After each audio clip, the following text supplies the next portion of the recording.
नमस्कार दोस्तों, मैं आपका दोस्त श्रवण कुमार एक बार पुनः हाजिर हूँ एक नई कहानी लेकर के। बच गया पेड़। प्रस्तुत कहानी लोकप्रिय बाल पत्रिका बच्चों के देश में प्रकाशित हुई है। बच गया पेड़। सुनिए। दोपहर के 1 बज रहे थे।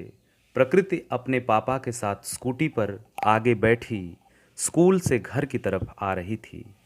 तभी उसकी नज़र उसके घर के सामने की सड़क के किनारे एक पुराने पेड़ पर पड़ी। पापा जी, ये अंकल लोग इस पेड़ को क्यों काट रहे हैं? प्रकृति ने बहुत चिंतित होकर पूछा। बेटा, सड़क चौड़ी हो रही है, शायद इसीलिए, उसके पापा ने प्रकृति को बताया।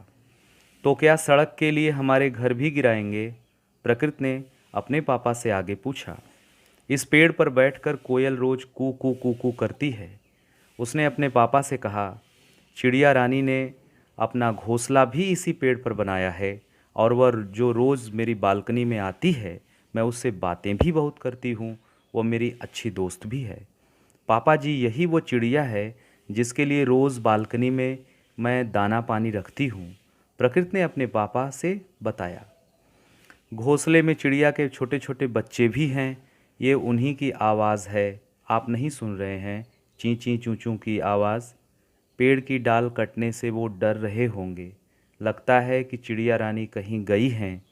पापा जी देखो, चिड़िया भी उड़ती आ रही है आसमान में। रोकिए ना इन अंकल लोग को। प्रकृति अपने पापा से अपना हाथ छुड़ाकर पेड़ काटने वाले मजदूरों के पास गई और बोली, प्लीज़ अंकल जी, मत काटो, ये मेरे दोस्त का घर है। प्रकृति, क्या कर रही हो बेटा? इधर आओ, उसके पापा ने ज़ोर से डांटते हुए आवाज़ लगाई। प्रकृति रोने लगी और ज़ोर ज़ोर से चीखने लगी। पापा, मेरी चिड़िया रानी के घर को बचा लीजिए। मेरी अच्छी दोस्त है, मैं उसके साथ खेलती हूँ, वह मेरे ऊपर बैठती है, मुझसे बातें भी करती है। वह मुझे बहुत हंसाती है। क्या आपको पता है?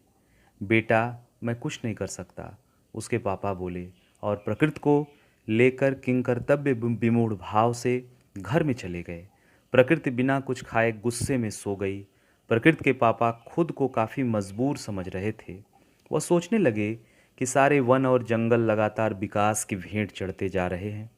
अगर यह सिलसिला यूं ही चलता रहा तो चारों तरफ हरे भरे वनों, उपवनों और जंगलों की जगह ये कंक्रीट के जंगल ही नजर आएंगे। सारे जीव जंतु एक दिन विलुप्त होते जाएंगे और मनुष्य का जीवन आने वाले कल में खतरे में पड़ जाएगा। प्रकृति के पापा ने बिस्तर पर लेटे लेटे निर्णय लिया कि आज शाम को ही कॉलोनी के कुछ जिम्मेदार लोगों को लेकर शहर के मेयर के पास जाएंगे तथा उनसे अनुरोध करेंगे कि कॉलोनी की हरियाली और पक्षियों के बसेरों को न उजाड़ा जाए। अगर हम लोगों के अनुरोध को नहीं माना जाएगा तो पेड़ काटे जाने का मिलकर विरोध करेंगे और विकास के उन तरीकों का भी विरोध करेंगे जो जीव जंतुओं, पर्यावरण तथा मनुष्य के वर्तमान एवं भावी जीवन पर नकारात्मक प्रभाव डाल रहे हैं।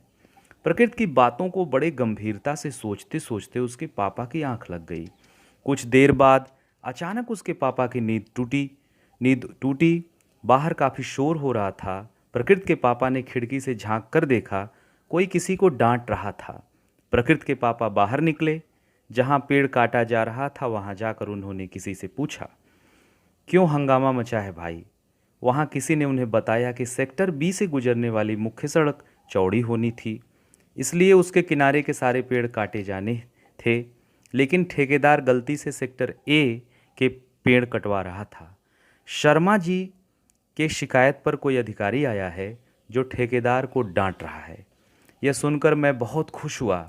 हालांकि पेड़ की एक मोटी डाल कट चुकी थी, पर पेड़ बच गया था। घर आकर मैंने देखा, प्रकृति जग चुकी थी लेकिन उदास थी और अपनी माँ की गोद में सिर रखकर बातें कर रही थी। उसकी माँ ने पूछा, बाहर कैसा शोर हो रहा है? मैंने सारी बातें बताई। प्रकृति खुशी से झूम उठी और घर के मंदिर में जाकर भगवान को बहुत धन्यवाद दिया। प्रकृति की संवेदनशीलता देखकर मैं बहुत अभिभूत हो गया। कुछ देर में मैंने खिड़की से देखा, पेड़ काटने वाले मजदूर सब चले गए थे और चिड़िया चहचहा रही थी। तभी चिड़िया रानी ची ची चू चू करती बालकनी में उतरी। प्रकृति भी दौड़ते हुए बालकनी की तरफ लपकी, मानो चिड़िया प्रकृति को धन्यवाद देने आई हो। कुछ दिनों के बाद पता चला सेक्टर बी के मुख्य सड़क के सारे पेड़ कट गए हैं और वहाँ की मुख्य सड़क बहुत चौड़ी हो गई है। अब उस सड़क के किनारे पेड़ों की जगह आधुनिक लाइटें लग गई हैं। रात को वहाँ काफ़ी जगमग रहता है, लेकिन उस सड़क पर सुबह टहलते समय किसी चिड़िया के चहचहाने की मधुर आवाज़ सुनाई नहीं देती है। धन्यवाद। अगर ये कहानी आप लोगों को अच्छी लगी हो तो कृपया लाइक करें, सब्सक्राइब करें और दूसरों को भी शेयर करें। धन्यवाद।